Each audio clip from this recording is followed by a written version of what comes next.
Snow's coming. Norm Lewis reports on that at 11. Khomeini refuses to meet Waldheim. The story at 11.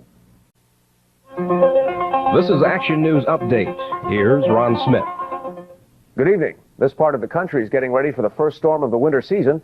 Action News meteorologist Norm Lewis says we'll get a few inches of snow beginning tomorrow midday. Senate leaders have agreed to the president's request that debate on the SALT II treaty be postponed because of the Soviet military intervention in Afghanistan. We'll have details on these stories and a look at how the rising price of gold is hurting dentistry on Action News tonight at 11. This is Action News Update.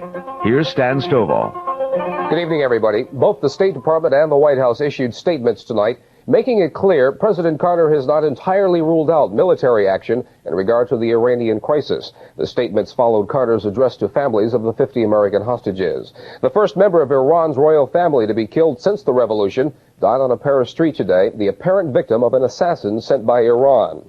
That's the news in brief. We'll have complete details on those stories and more tonight at 11 on Action News. Last week, Action News took a look at the decade of the 1970s, a decade that has seen significant changes in almost every facet of our lives.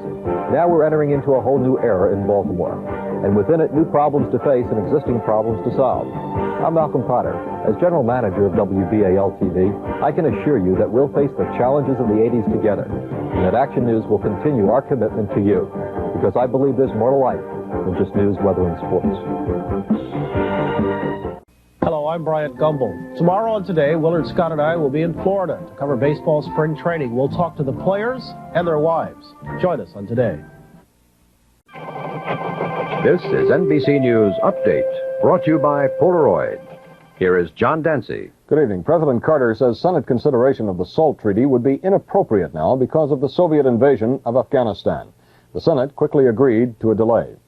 Through the official TASS news agency, the Russians today accused Mr. Carter of wickedness and bellicosity because he condemned the Afghanistan invasion. The Soviets said he was only using that as a pretext to postpone SALT. UN Secretary General Waldheim met with the Iranian Revolutionary Council tonight, but apparently will not get in to see Ayatollah Khomeini to ask release of the hostages. Waldheim may return to New York tomorrow. Gold fever continues. Gold rose to $621 an ounce in New York today. I'm John Dancy in Washington. More news later on this NBC station.